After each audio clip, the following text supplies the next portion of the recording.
All right, everybody got through work and dinner and cold weather to get here, so you passed the first test of the evening. You made it. It's good to be here with you guys. Tonight, as Nathan said, we are continuing our study of David. We have 2 left. There's tonight and next week, and then we're done for the semester. 10 tests. This is test number 9. And tonight we are, as Nathan said, we're not talking about David the warrior. We're not talking about David the worshiper, not the giant slayer, not the warrior poet. We're talking about David the dad.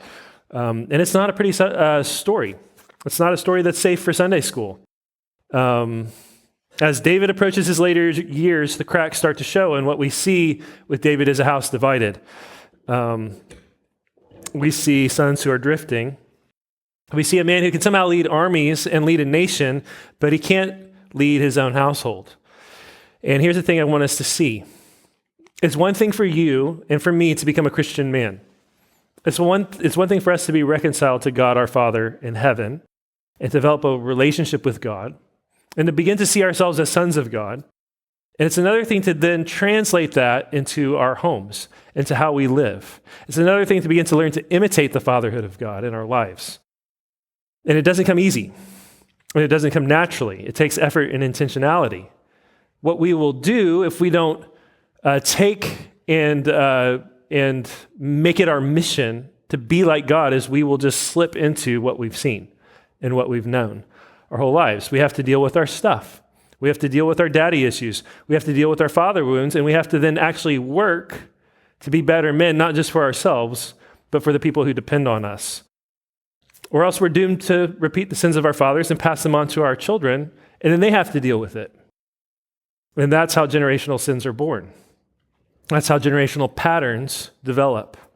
Our job is to take that ground back and to give our kids something better and something stronger and something healthier and something to build on. And it doesn't really matter tonight if you're already a dad or not. What matters is that you're committed to loving God, to knowing God, and to representing the fatherhood of God for everybody else around you. Okay, so where does David's story start? I think, when we talk about David, it's helpful for us to remember where David's story actually begins. David's story starts with a father who didn't really seem to see him, right? We've talked about that from the very beginning. David seemed to have a father who didn't seem to care too much about David. When Samuel, the great prophet and judge of Israel, came looking for the next king, Jesse lines up all of his older, tall, handsome sons. He doesn't even invite David in for family dinner with the prophet. David's left out in the fields by himself tending to the sheep. And look, David was chosen by God. He led and he lived like a man chosen by God and loved by God and secure in the love of the Father for himself. But the question then becomes, did he have faith for that for his kids? Did he know how to be that for his kids? How long do you think how he was treated at home lived with David and translated into his fatherhood and translated into his life, translated into his marriage? We've already seen he's had all kinds of marriage problems, right? Intimacy struggles. And here's what happens. A boy who feels unseen by his father will become a father who doesn't know how to see his kids. In fact, he may even believe that sort of absentee father stuff is really important because it's what made me who I am, right? This is a big test for David, right? He had to learn how to depend on God as his father to fill up what was lacking in his life everywhere else. He had to learn that dependence on God to become the kind of leader he needed to be, right?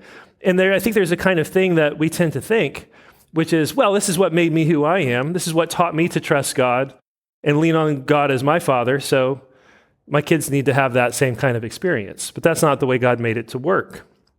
Fathers are to teach and imitate and show the fatherhood of God to their children. David had to overcome things to understand the love of God the Father. And his job then was to be for his sons what God was for him. But that's not what we see. This is what it looks like. It looks like David learned how to love God and to be loved by God, but he never actually learned how to love his sons, his children, as God the Father loved him, how to translate that love into his home. So by the time we reach 2 Samuel 13, which is where our story picks up, David has a family. But he doesn't just have a family, he has lots of families, actually. It's not a normal household. It's a polygamous royal mess. David has multiple wives and children who are all half siblings.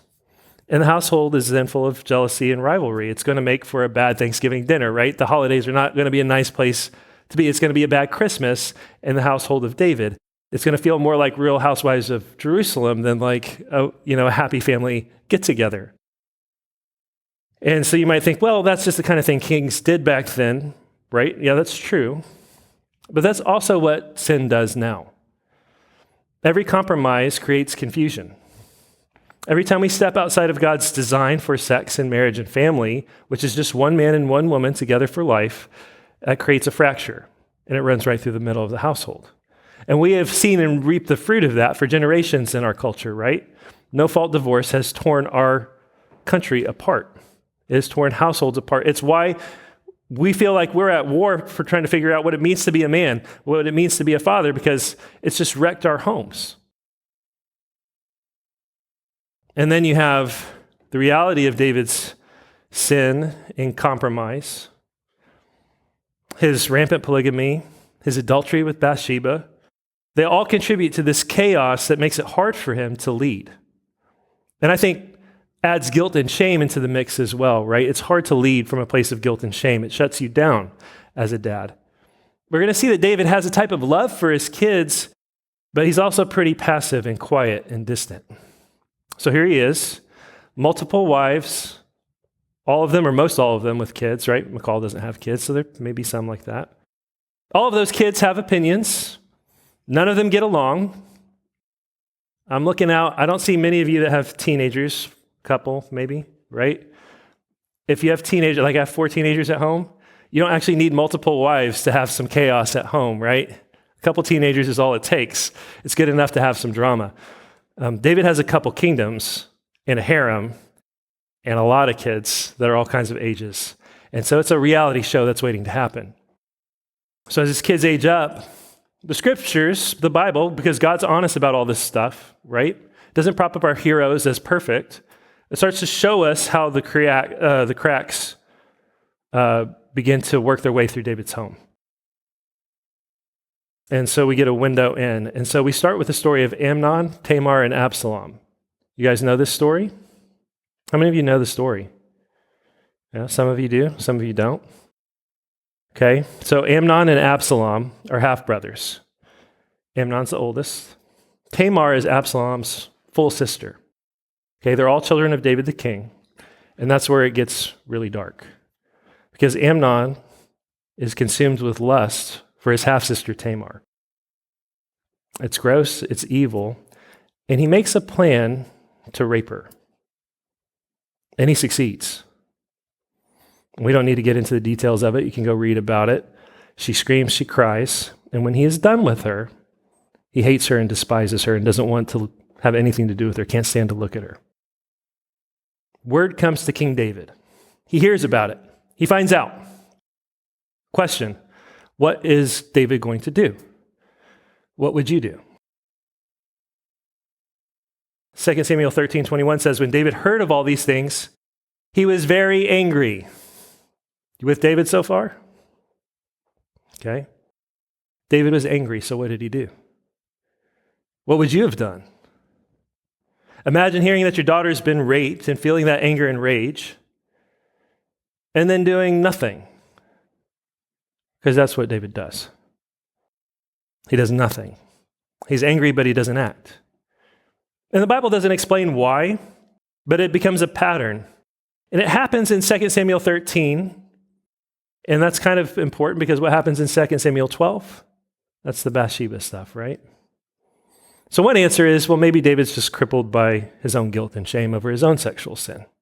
Feels like he doesn't have the moral authority to speak into this or to deal with it. In any case, what David doesn't do is discipline Amnon. He doesn't mete out justice. He doesn't protect his daughter. We don't even see him make any move to comfort her. He just seems to go quiet with this impotent rage. And everybody in the room, I hope, understands this on some level, right? You feel like a failure as a father. You don't know what to do. You feel powerless. You feel angry because we're men and we hate emotions, and so we just translate them all to anger, right? and then you withdraw and you abdicate. And your guilt and your shame can hamstring you. You feel like you're disqualified from leading in a moment like that because you see your own sin and the sins of your kids. But the reality is what? Leading in that moment is the one thing his kids needed the most from him. Leadership's what they needed. But David just goes passive. Tamar's brother Absalom, though, he's not having it. He too is angry, but he is not about to let it slide. And this is the moment where he begins, I think, to judge his father.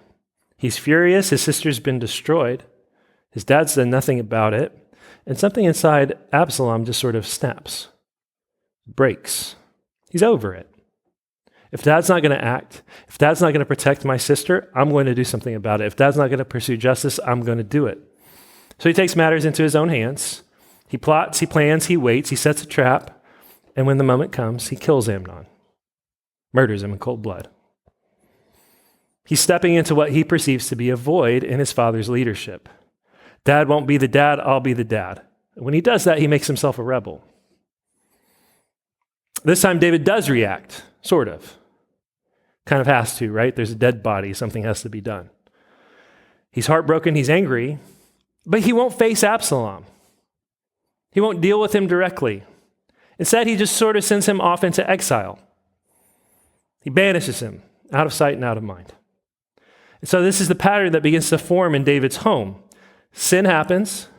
David gets mad. Instead of acting, he goes silent, and he sends the problem away. Anger, but no action. Anger, but no discipline, just avoidance. Okay, you've been there? You see something in your home that's been broken, whether in your marriage or with your kids. You don't know what to do. So you just get angry, right? You feel impotent. You feel stupid. You feel like it's out of your hands, out of your control. You feel lost. And you feel maybe that this is, your own sins and failures, just working their way out. You don't know how to deal with your own sins and failures anyway, so you just feel overwhelmed. You sort of shut down. You say nothing, you do nothing. What you need to realize is that when you avoid conflict, you're never just avoiding conflict. What you're doing is you're also feeding rebellion. You can't avoid conflict forever and pass it down the line. It's going to come back. So then the story continues. Absalom stays away for years. Eventually, Joab, David's military commander, comes and convinces David to bring Absalom home, which is a pretty weird thing to do. Joab's reasons are complicated, and they're political, and they're personal. This dude, Joab, is just a super slick operator. So why does he do it? Well, Absalom's the heir apparent. He's the next in line to take the kingdom. But him being in exile creates a problem. It creates instability. It creates chaos. It's dangerous. If Absalom's not going to be executed for murder, he's a threat to the throne and to the future, and to Joab's future, right? This is the guy who's supposed to be the next king, probably. But he's out there in exile when we're not going to deal with him. So we've got a problem brewing on our hands. And Joab knows David. He knows him really well. He knows David's heart. He knows that David actually wants Absalom back, but he feels like he can't bring him back, right? Because the dude has killed a man. And so Joab's like, I'm just going to broker this peace here. I know David just needs permission. He needs a reason, an excuse to bring Absalom back, and he'll be happy. And I know that Absalom will be happy if I can bring him back. And I'll get to be the good guy, and I'll create stability, and I'll restore this sort of line, and I'll be cool. So that's what he does. This is a security and a safety that Joab can sort of manage in this family drama that he's going to be the mediator in. So Absalom comes back to Jerusalem, but then David still won't deal with it. David refuses to see Absalom for 2 years. So they're in the same kingdom, but not just the same kingdom, the same city, and not just the same city, the same palace. And David still won't face Absalom and deal with him. He's made a move, but he's not making any kind of peace. He's brought him home, but there's not been adequate discipline, and then there's also been not any reconciliation. When you live between discipline and intimacy, you get neither. You don't get discipline and you don't get the intimacy. You don't get the reconciliation. There's no such thing as halfway trust or halfway discipline or halfway reconciliation. When you discipline your sons, it has to fit the crime and it has to be clean. And there has to be reconciliation that's full and unmitigated without holding things over your kids' heads. That sort of manipulation and emotional blackmail is not the stuff of good fatherhood. It's weak, it's emotional, and it's passive aggressive, and that's where David is. He's trying to be halfway, a halfway father. And you can't do that. There's no such thing as halfway discipline, no such thing as halfway reconciliation, no halfway I love yous. And sometimes you just need to be honest about that sort of thing. You have to actually deal with yourself. And that's what David won't do. The other day, one of my sons had Lee, our baby, and was tossing him up in the air like I do, which is not allowed. And he started, didn't quite catch him and dropped him, but caught him before he hit the ground, I think. Scary. Lee's flipping out. Everybody's upset. It was scary for everybody. I wasn't around, but the minute I heard about it, I was furious. I lost it. Drug the kid into the bedroom and let him have it. Now, he was already, his conscience was, he was broken. He knew he messed up. He knew he almost really hurt the baby, being stupid and selfish, wanting to be cool like dad. He didn't exactly need me in his face because his conscience was already there, but man, I'm not going to back off in a moment like that. He apologized. And I had to be real with him because I was still angry. I was like, look, I forgive you. I want to forgive you, but I'm still angry and now's not the time. I need time. And I sent him away. But I had to take some time and calm down. And you'll hear me say all the time, never discipline your sons, never discipline your children in anger. There are times, and they're rare, but they're real times when I think it just can't wait, and it's not bad for them to feel some heat. They need to know that you care and that it matters. If they're disrespectful of their mother, they need to feel some heat. They put one of their siblings in danger, they need to feel some heat. But the discipline then has to be real, it has to be clean, and so does the reconciliation. It took some time, I cooled off, we went and talked, made things right. None of that happens with David and Absalom, though. He's just living with his anger and his guilt and not dealing with it. Absalom notices that. Absalom knows. And I think if you're in Absalom's shoes, I think almost anything would have been better than that, right? Even just kill me and get it over with, dude. I did what I did for a reason. It was wrong, deal with it. But don't make me do your dirty work, then treat me like trash for it. Which is, I think, how Absalom felt. So Absalom hardens then in his resentment and his rejection of his father. And he decides, you know what? I clearly make a better dad than dad. Maybe I'd make a better king too. He goes out to the gate. He starts to seal the hearts of the people, listens to their problems and helps them, and starts to sort of seed the idea, if I were judging the land, if I were king, I'd actually deal with some of this stuff that you guys are doing. I would actually be helpful to you. That's sort of checked out. He's gone passive. I wouldn't be. I'm the kind of man who deals with problems. You saw what happened when Amnon raped my sister. I'm not letting things slide. I'd be a good king.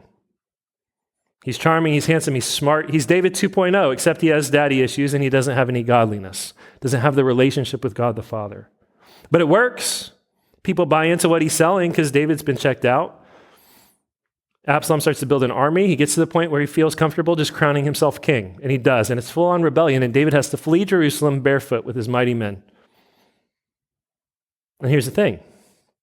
Absalom's rebellion is born from David's silence and his abdication. When you don't deal with conflict at the dinner table when they're young and growing and maturing, you're going to deal with it down the line, later when they're grown. So the rebellion's on. David's in exile. Absalom eventually is killed by, guess who? Joab. Because Joab, when he sees a problem, he kills it. Right? Joab's now the enemy. Or not Joab, Absalom's now the enemy, so Joab's going to take care of the problem. So David's not going to deal with it. David gets the news, and then he loses it. Oh, my son Absalom, my son Absalom. Would I had died instead of you? And what's going on with David there? He's weeping over Absalom. He's mourning. What kind of mourning is it?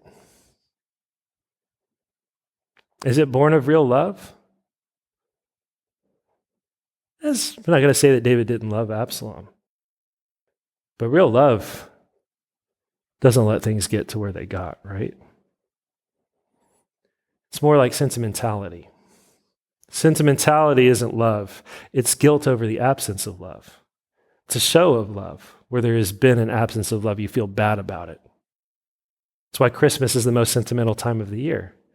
Everybody feels enough guilt about not loving Jesus and not loving each other and having family drama. And so there's a bunch of sentimentality wrapped up in it that is a fake, superficial sort of love.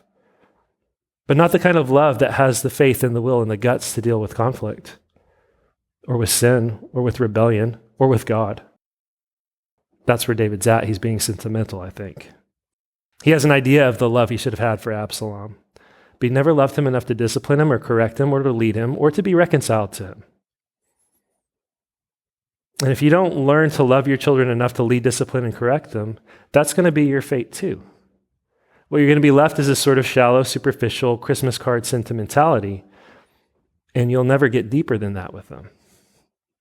You'll alienate them, and you'll have all that tension at Christmas time.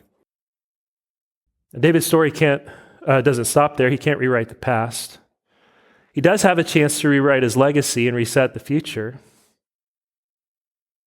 And our God is a God of redemption. So here's what I want to say to you tonight, and it's all I really want to say. You can be pretty far down the line in repeating the sins of your fathers, and it doesn't matter much what they are. Your dad was emotionally passive or disengaged, so you find it hard to be emotionally engaged with your kids, and then you teach your sons that real men are emotionally detached, and you teach your daughters that they're on their own. Or your dad avoided conflict, so you judged him and you're angry, but now you're the same way with your kids. Or your dad gave himself to sexual sin and adultery, he divorced your mom, he made excuses for himself, so you followed his example, right? Kids imitate what their fathers excuse. Your dad was proud and hid his failures, so you followed suit, built your identity on success and image, and then you're teaching your kids that appearances matter more than character and integrity. Your dad escaped into his work, so you chase achievement. You can't deal with failure in your kids. Like, we can do this sort of thing all day, right? We could sit here and just go down the line. I could ask each one of you the sins and failures of your dad, and you can see how that impacted you and how you're then tempted to repeat that with your kids, if you have them, or how you will be when you do. There's no end to it. What I think you need to hear is that you can't rewrite your past, but God can write redemption for you. You're never going to be a perfect father, but what you can do is commit yourself to loving and leading your children with strength and wisdom and grace. So how do you do that? 5 very simple takeaways from David. 5. That's all I got for tonight. Number 1, show up. Just show up. Jesse didn't appear to show up for David. David didn't appear to show up for his kids. Just show up. Kids don't need a perfect dad. They need a dad who shows up and who's present and who tries. They don't need a dad who has all the answers. They just need a dad who's going to lead them to Jesus and walk with them when it's hard. Be there. Be there when it's hard. Admit you don't have the answers when you don't have the answers. Show up. 2, speak up. Truth is love. Silence kills. David got angry, but he stayed silent. He never spoke up. He never went and comforted Tamar. He never confronted Amnon or Absalom. He avoided it all, and it spiraled out of control on him. Good fathers don't hide behind silence. They say the hard thing because love demands it. They walk into conflict when they need to walk into conflict. They apologize when they're wrong. They ask forgiveness when they sin and fail. They speak the truth when it's hard. They speak up. So, show up, speak up. 3, stand up. Discipline is not punishment. It's protection. It teaches your kids that boundaries are blessings. If David disciplines Amnon for his sin and punishes him for his crime, at the very beginning when he raped Tamar, what happens? Tamar is protected. All of David's daughters are protected. Who else is protected? Absalom. Absalom's protected. He's protected from going down a dark path of rejection of God, rejection of his father, rebellion, murder, insurrection. All that is dealt with if David has the faith to deal with Amnon from the outset. What you need to realize is you're eventually going to pay it all out. You're always going to pay it all out. There is nothing that won't be paid for. When you don't discipline your kids, all you're doing is pushing that pain into the future. And when you do that, it's going to grow and it's going to compound and it's going to multiply. You're going to get it back with interest. And your kids are going to get it back with interest. What doesn't happen is that it goes away. It never goes away. So you need to stand up and lead with courage and lead enough to, or love enough to correct before it's too late. 4, you need to open up. You need to pursue real intimacy with your kids. David brought Absalom home, but he never reconciled. He never brought him close. He never actually dealt with anything. He lived in this halfway place between discipline and intimacy. And the reality is half-hearted fathers raise wholehearted rebels. That's what he got. If you want your kids to know your love, they need to actually feel it. They need to hear the words, I love you and I'm proud of you. They need hugs and fist bumps and high fives and prayer. You need to be wrestled around and teased and loved. And they need to see your weakness and feel your own need for Jesus. They need you to be open and vulnerable. Vulnerability is not weakness, it's leadership. 5, you need to look up. God is the Father from whom all fatherhood gets its name. You can learn your lessons from him. He's a good father. But you have to embrace his love. You have to let him heal you. And then you have to apply what you learned from him. You have to imitate what you see from him. And you can't give what you haven't received. You can't imitate what you haven't known. If you want to give your kids everything they need, you need to love them with the strength and wisdom that comes from God the Father. That means you need to walk with God. You need to understand how he disciplines and delights in his sons. And you need to hear the Father who says, this is my beloved Son with whom I am well pleased. You need to believe that's true of you, and you need to give that blessing to your children. So show up, speak up, stand up, open up, look up. This is the fatherhood test, and it's about whether or not you'll be faithful with everything that God's taught you. Will you grow and embrace the love of God, not just for yourself, but will you pass it on to your children? Some of you need to pray and to think about how to get on track with your kids, but it's not that hard. I love you. I'm sorry. Those go a long way. Some of you need to get on the same page with your wife and apologize for the ways that you've checked out, because you're in it together. She needs to know and feel that. Some of you just need to pray and ask for God's help. You can't fix the past, but you can change what happens moving forward. You need to believe that the grace of God's big enough for every failure in your home. You don't have to repeat the sins of the past. You can grow, you can be made new, and you can build something that lasts. And David does. And we'll pick up with that next week. But here's what I want to say. If you choose to see, to love, and to lead your family with strength and wisdom, if you choose to take back the ground that's been lost, if you show up and speak up and stand up and open up and look up, your children will rise up. They'll stand on your shoulders, and they'll tell their children about their father who is a man after God's own heart. And that's really all it takes. But you have to have faith for it. David was a failure. Second failed test. David learns a lesson, and he learns how to leave a legacy. And that's what we'll talk about next week. But that's the hope that you can take. Let's pray.